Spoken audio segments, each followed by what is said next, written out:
Hey, how's it going, everybody, and welcome back to another video of Income Views. If you're new, remember to leave a like, subscribe, and hit the notification bell for more. We talk so much about SCHD on this channel, and I really try to take myself out of the mix. I try to look at both sides of things. I want to stay neutral. I want to take a look at the best sides of SCHD and the worst sides of SCHD. And a lot of people are freaking out because SCHD at this point is crashing. In all seriousness, though, it's not outperforming the S&P 500. It is down. Over the past year, it has a 6.65% return, but that doesn't tell the whole story, obviously. The entire story is that, there's also a tremendous dividend that you get as well if you're invested in a CHD. Plus, there was also a stock split as well in SCHD over the past couple months, I believe, as well. And so, over the max period of time, then, as of recording this video, it is still up 221% all time. Okay? And, it really depends on whether or not you really like those dividends, to live off of dividends potentially of course, in the future. And there are people across YouTube that have talked about living off of dividends, and SCHD, because of their really high dividend yield, people really like that. If you don't care about that and you really want to look at more like growth potential, I have explained before that, like VOO and others, it could be a better path because the S&P 500 is up 23.74% over the past year itself. Okay. Over the past 5 years, it's up 81.42%. Max all time, it's up 683.83%, which is extraordinarily high. At least that's what the max says. I should say, by the way, on Google anyway. I'm just looking at it from there.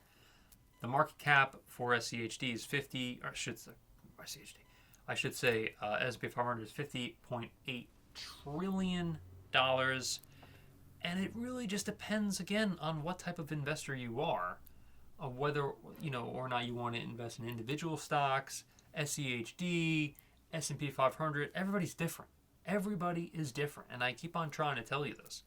I am someone, again, who is neutral when it comes to, or at least I try to stay neutral and just try to bring you the best information that I possibly can from both sides. There are no absolutes. I keep on telling you guys this a million times, and I don't know if anybody out there is listening. I certainly hope you do.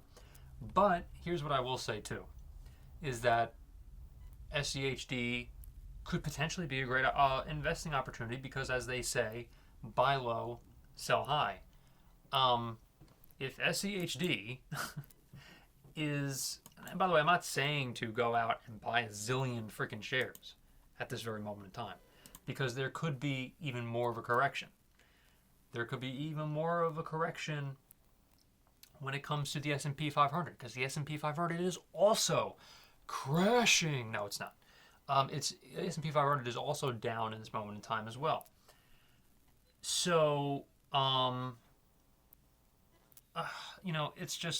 is kind of frustrating when I see just some sort of a correction in the stock market as a lot of opportunities to just say that YouTubers or whatever just say that SCHD is a or news people, whatever, saying it's a crashing dividend. Get out now. Oh my God, the world is on fire. S&P 500 is down like crazy. No one can predict what's going to happen tomorrow. As Warren Buffett says, this is a classic Warren Buffett quote. It's one of my favorite quotes ever, of course, is that no one can predict what's going to happen in the stock market. No one can predict this. And so no one's going to predict what's actually going to happen with SCHD and as well as the S&P 500. Could it crash? Yes. Will it? Who knows? And I think everybody just needs to keep a freaking level head about it. At least that's my opinion. So if you like this video, remember to leave a like, subscribe, and hit the notification bell for more once again. Of course, smart investors know that, the best thing to do is to just kind of do your research. Do your research and take a look at what the best options for you are. Do you like dividends? Do you not like dividends? Do you not care? Do you just want to invest in individual stocks, S&P 500? I wouldn't, obviously recommend just investing into one particular thing. Just take a look at everything. Try to get the most diversified portfolio that you possibly can have. Obviously, S&P 500 covers 500 companies within the S&P Standard & Poor, as we know. But at this point, I'm just kind of rambling, so I'm going to end the video.